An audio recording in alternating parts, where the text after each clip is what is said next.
Assalamualaikum warahmatullahi wabarakatuh. Pada hari ini kita akan membahas 3 soal yang ada di bab accounting system. Sebelum kita bahas ke soal yang pertama, mari kita recall lagi materi atau jurnal-jurnal yang ada di accounting system. Yang pertama ada purchases journal. Kalau kita lihat di sini, purchases journal selalu menempatkan account payable-nya di kredit.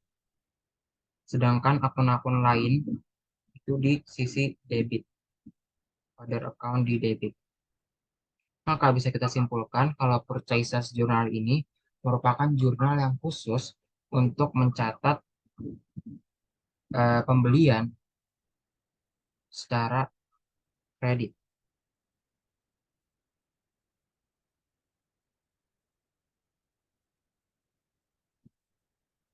Pembelian atau pembayaran secara kredit.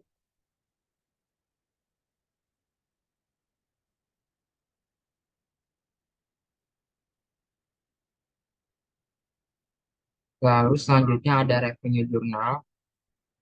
Bisa kita lihat di tabel yang ini.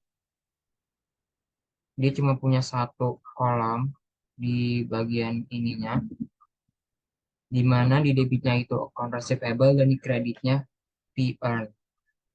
Maka bisa kita simpulkan kalau revenue journal ini merupakan jurnal khusus yang mencatat penjualan secara kredit.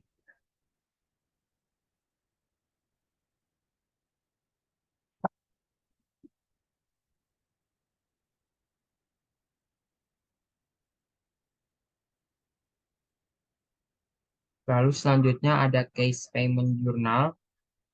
Seperti namanya case payment, berarti jurnal ini mencatat eh, pembelian atau pembayaran secara cash.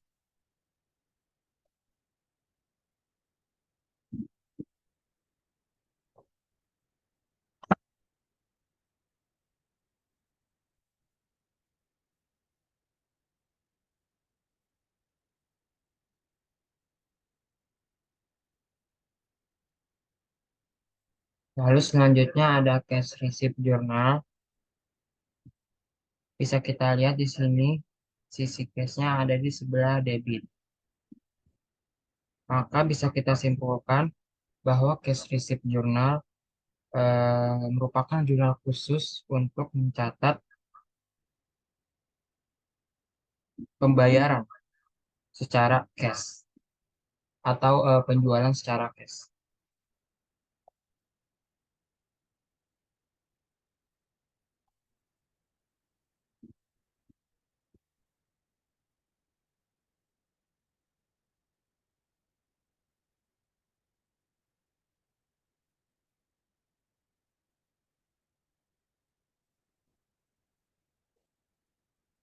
Nah, yang terakhir ada general journal, dari general ledger, di mana ini tuh ledger yang mencatat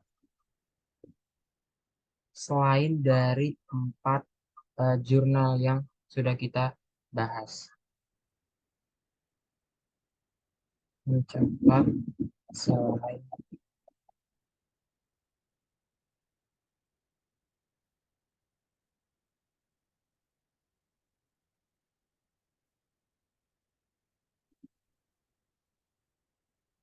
Oke. Selanjutnya kita langsung bahas soal yang pertama.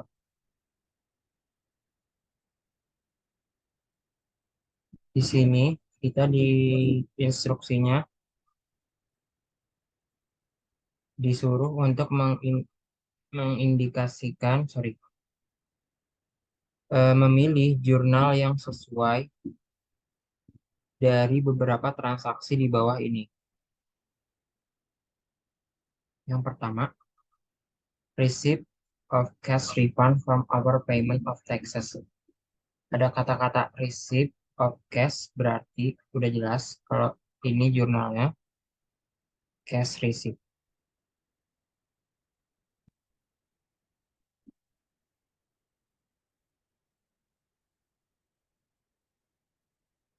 Lalu selanjutnya, adjustment to record accrued salaries at the end of the year.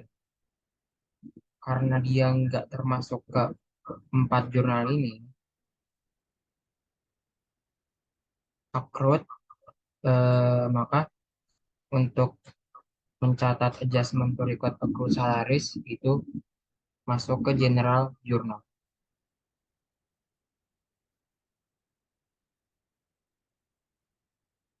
Sorry, general ledger. Yang ketiga ada providing services on account. Karena dia menjual secara kredit, maka masuk ke revenue journal.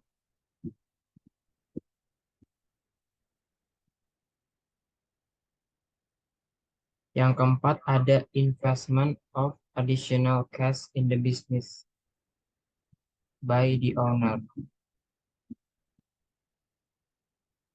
Berarti ada kas yang masuk ke perusahaan.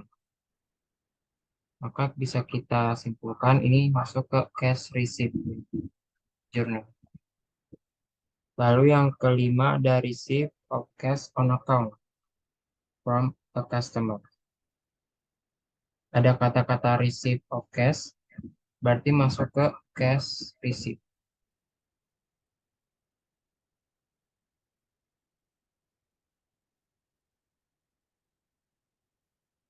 Lalu selanjutnya juga ada receipt of cash for rent. Udah jelas ini masuk ke cash receipt. Lalu selanjutnya ada receipt of cash from sale of office equipment.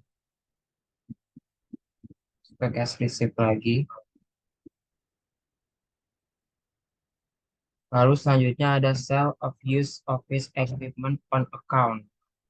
Ada kata-kata on account, berarti ini masuk ke revenue journal. Karena ada penjualan secara kredit.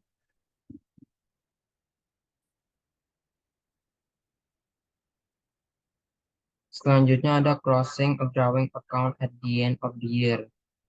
Ini udah jelas general journal karena transaksinya selain dari empat jurnal yang sudah kita bahas tadi.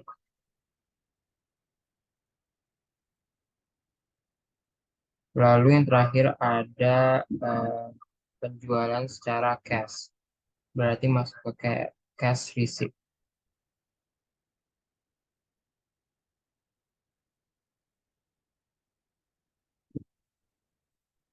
Oke.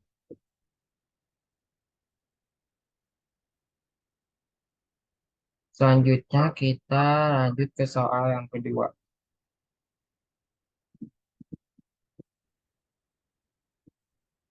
Berdasarkan data yang ada di exercise 51 atau data ini,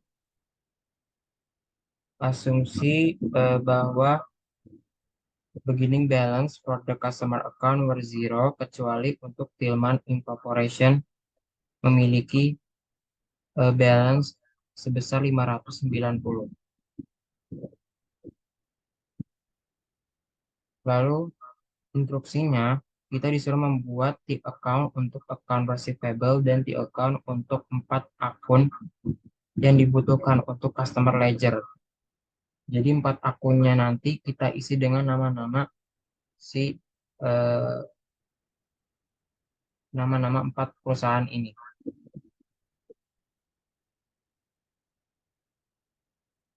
Lalu post ke the account dan juga tentukan balance in the account. Oke, kita langsung aja. Karena di sini dibilang semua saldo dari keempat perusahaan ini, saldo piutang dari keempat perusahaan ini nol. Kecuali untuk Tillman Incorporation, dia memiliki saldo awal 590. Maka kita bisa buat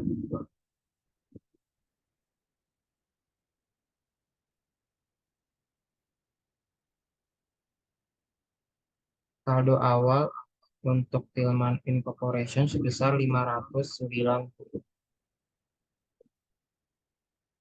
Firman Incorporation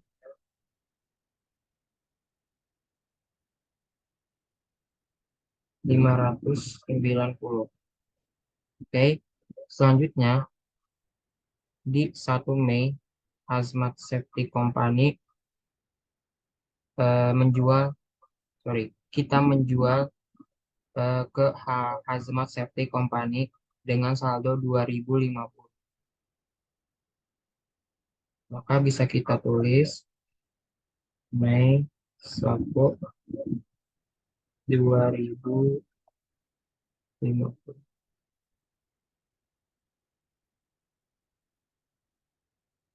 Lalu selanjutnya pada tanggal 10 Mei kita juga menjual nih kepada Masco Company sebesar 980. 980.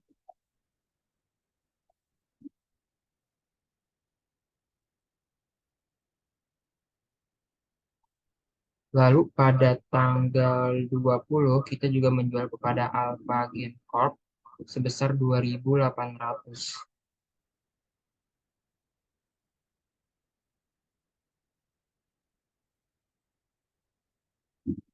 Dan pada tanggal 27 kita menjual kepada Tillman Incorporation sebesar 1.240.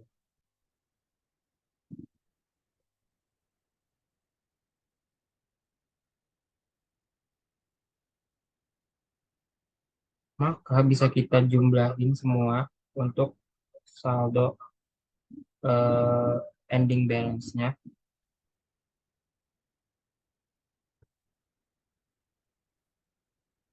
590 kita tambah 2.050 kita tambah 980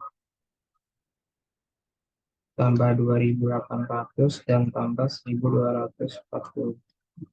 Hasilnya sebesar 7.660.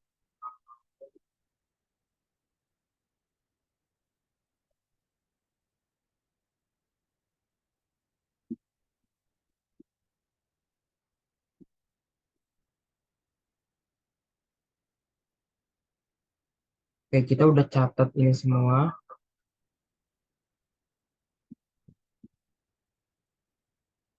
Selanjutnya kita catat per account subsidiary ledger. Bisa kita lihat di sini Hazmat Company saldo piutangnya 2.050 pada tanggal 1 Mei. Maka kita tulis di sini saldonya 2.050. Lalu selanjutnya pada tanggal 10 Mei Masco Company juga punya piutang 980.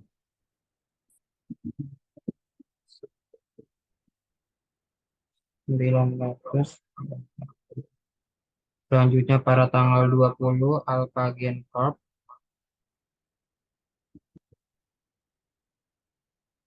punya utang 2.800. Sorry, kita, kita punya piutang ke Alphagen Corp 2.800. Dan yang terakhir pada tanggal 27 Tillman Incorporation punya utang ke kita 1.240. Mei 27 sebesar 1.240.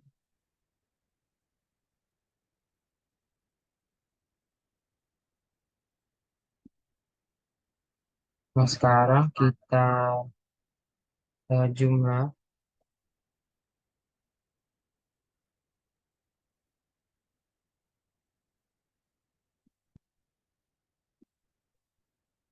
untuk ending balance-nya 2.050.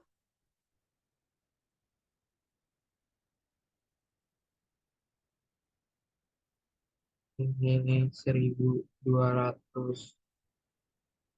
Sorry, ini 980.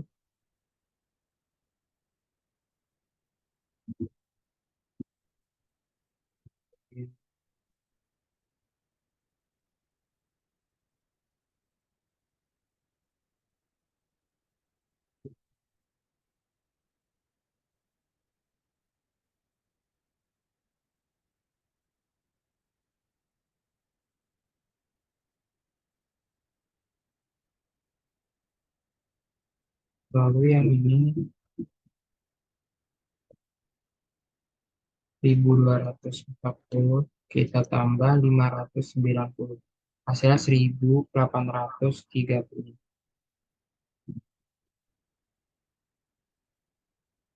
Nah, kalau kita jumlahin semua akun yang ada di account subsidiary ledger ya, ini kita tambah dengan ini, kita tambah dengan ini, kita tambah dengan ini, hasilnya harusnya sama dengan ini, 7.660. Oke, ini sudah menjawab untuk soal yang A, B, dan C. Selanjutnya kita lanjut ke soal yang D, di mana kita diperintahkan untuk membuat account receivable customer balance untuk 31 Mei. Nama perusahaannya Bowman Cleaners King. Kita tulis saja di sini.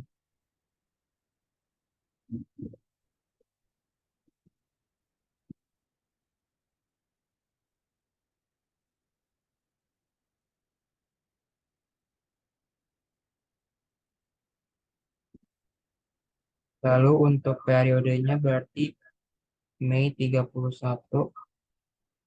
2023.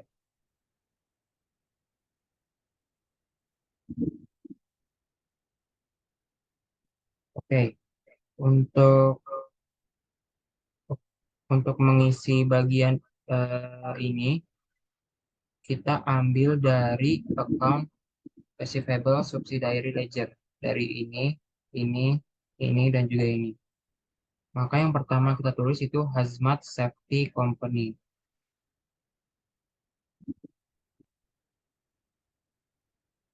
Hazmat Safety Company. Dengan saldonya itu sebesar 2.050.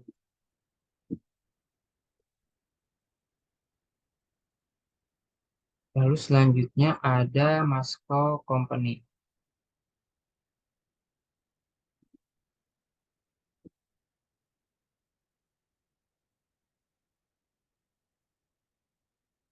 Dengan saldo sebesar 980.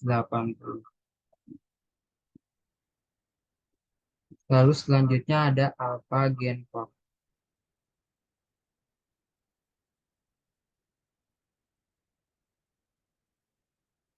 dengan saldo 2.800.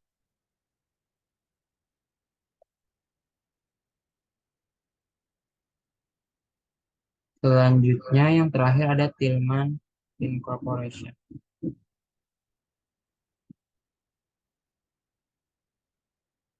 dengan saldo piutangnya 1.830. Sehingga kalau kita jumlahkan semuanya,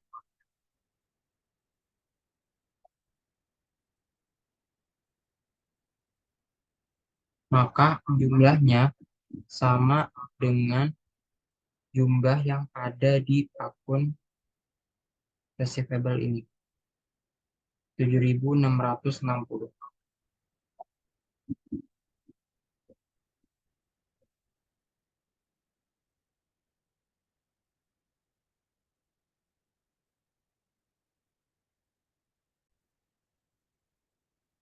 Oke, selanjutnya kita akan bahas ke soal yang terakhir. Di perintah yang pertama, kita disuruh untuk menjurnal transaksi, tapi di dalam kolom revenue journal dan juga posting ke customer account pada account receivable ledger. Terus nanti langsung masukin saldonya ke 4 perusahaan atau 4 kreditor. Ada Marti, Quickmart, Hopkins, Gerson, sama Amber Waves. Oke, langsung aja. Di sini bulan Januari tanggal 18 kita mengeluarkan invoice nomor 1 ke Murphy Company for 490 dolar. Kalau perusahaan ngeluarin invoice berarti ada transaksi penjualan secara kredit atau on account. Makanya kita masukinnya ke revenue journal.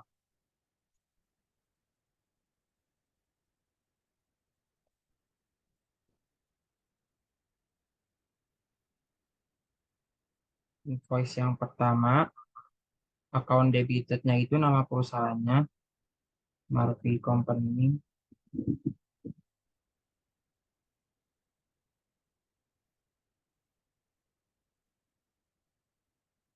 Lalu eh, saldonya itu sebesar 490. Nah, langsung kita masukin ke account receivable subsidiary ledger. Tanggal 18 Januari 18, itemnya itu,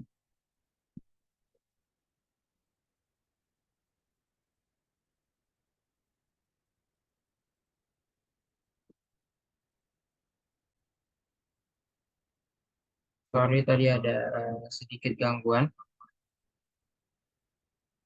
Tadi kita udah masukin ke account receivable subsidiary ledger, tapi belum sampai selesai.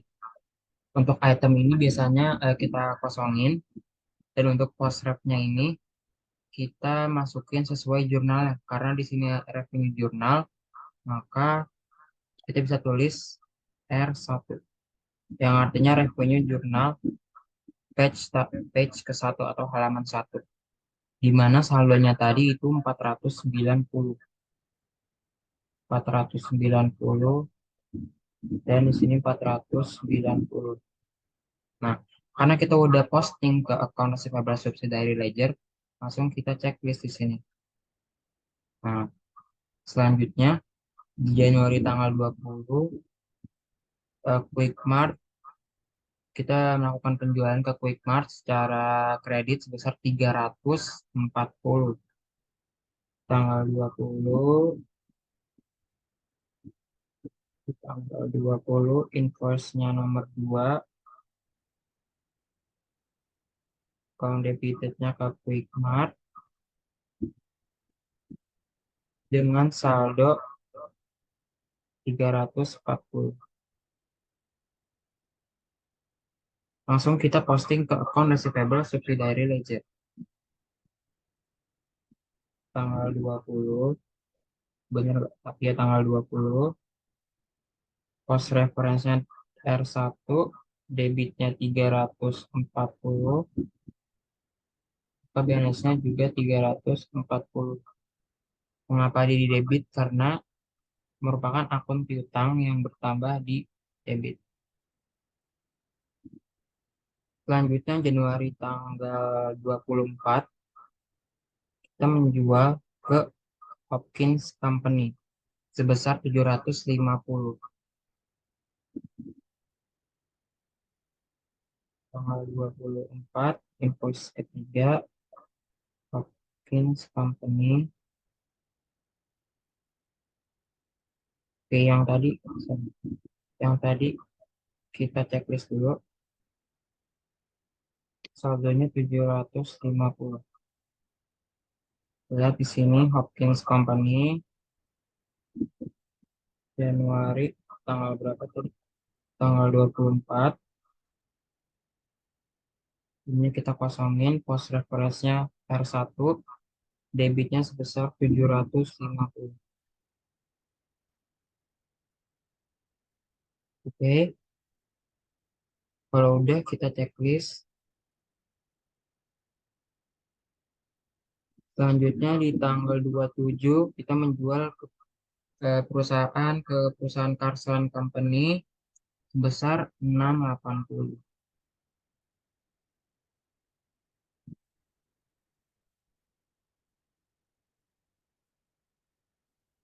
Carson Company sebesar 680.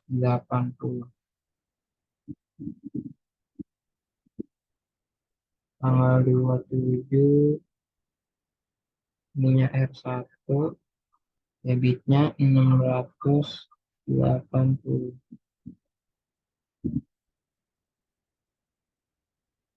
Udah kita post, kita checklist.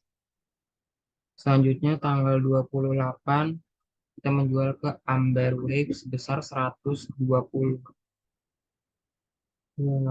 invoice numbernya 5,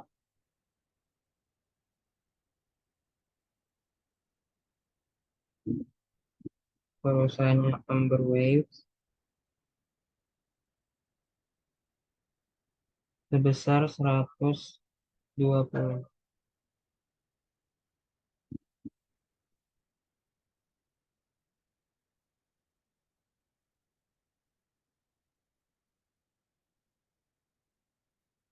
Ini satu, debitnya 120, balance-nya juga 120. Karena kita udah posting, kalau di website, jangan langsung di checklist. Tapi kalau di posting baru kita checklist. Selanjutnya, di tanggal 28 lagi, kita menyediakan jasa sebesar $100 kepada Quickmart in exchange for supplies. Oke, tanggal 28, post reference-nya itu, kalau kita checklist saja, di debitnya itu 100. Ini juga 100. Oke. Di deskripsinya itu surprise kita bertambah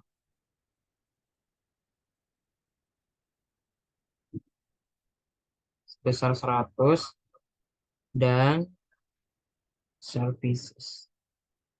Berarti jasa kita ya.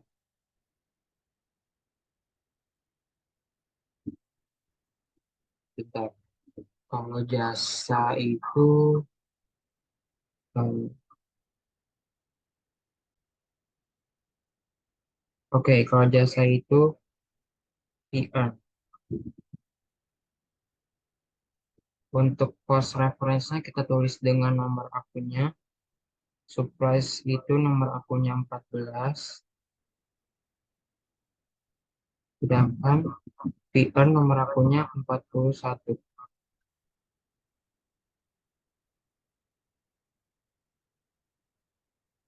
Oke, selanjutnya di tanggal 30 kita menjual jasa kita ke Quickmart Company besar $200. Tanggal 30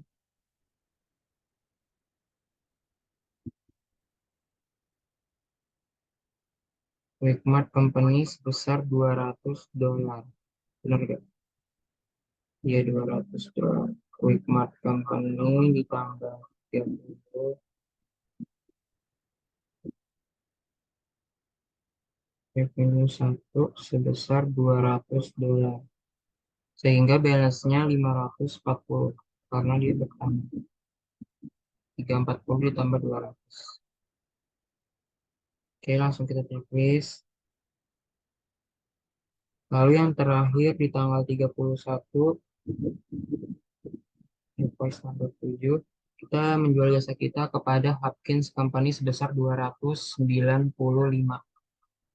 295. Company, sorry, jangan nonton dulu.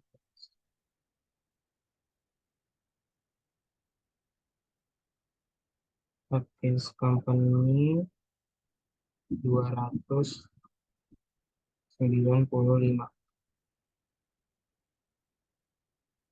$295. Hingga kalau kita tambah hasilnya 1045. 1045. Kalau udah kita post, kita checklist, dan kalau kita udah masukin semuanya, maka kita bisa menghitung totalnya.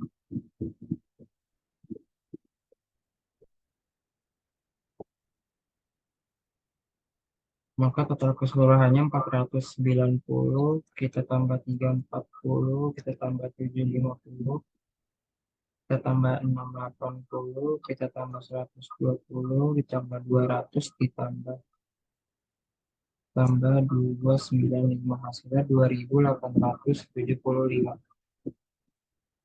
2875.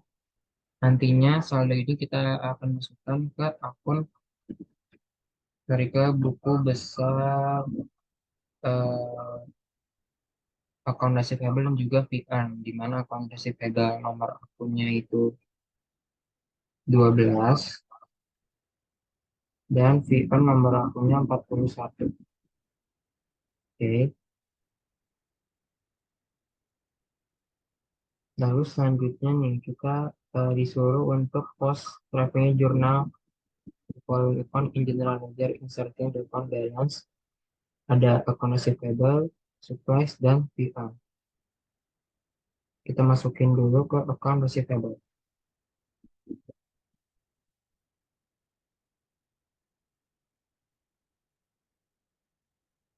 Account receivable.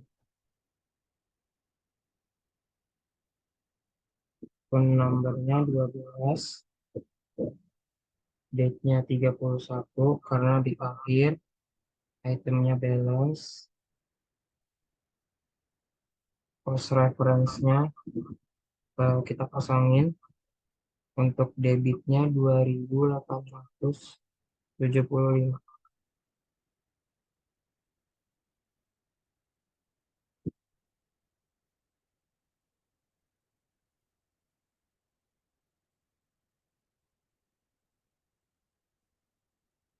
Dan selanjutnya ada akun supplies dengan nomor akun 14, date-nya tanggal 31, balance bertambah 100. Kita ambil 100 dari sini, 100. Maka balance-nya juga 100. Lalu ada account VR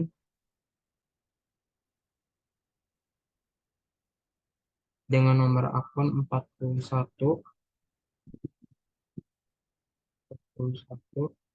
tanggal 31, balance sebesar sama dengan account receivable. Oke, kalau VR berarti saldo yang ada di sini kita tambah dengan saldo ini. Maka hasilnya 2975.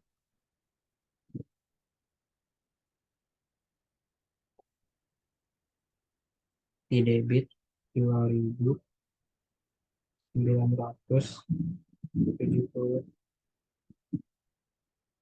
Hmm, oke oke, salah salah. Harusnya kita buat berurutan, di mana Januari 28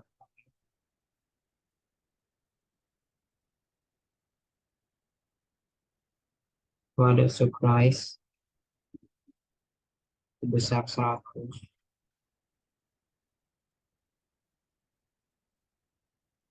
Nah, di akhir baru kita tambah dengan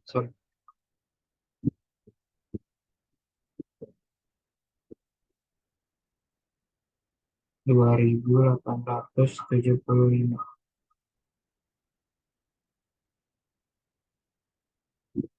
Ini saldo yang kita dapat dari revenue journal. Maka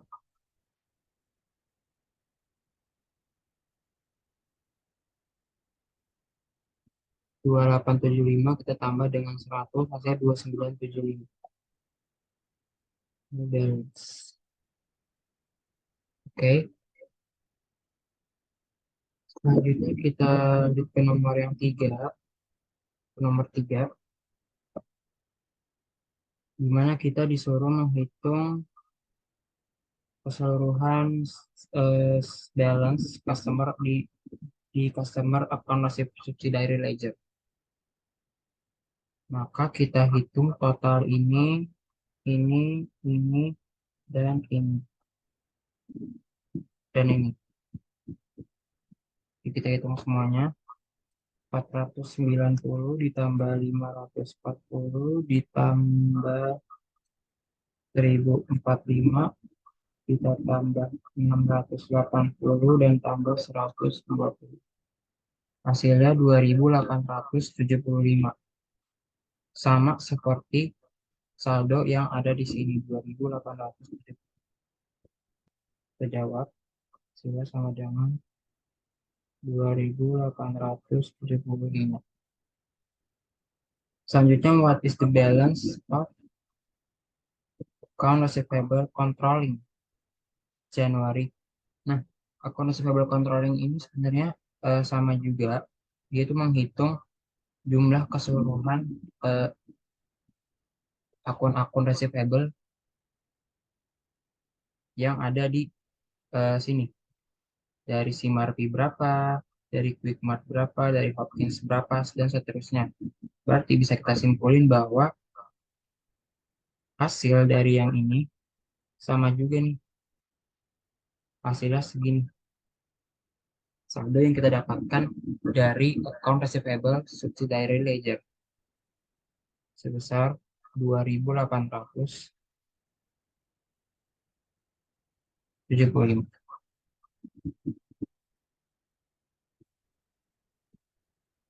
Oke, sekian pembahasan soal hari ini.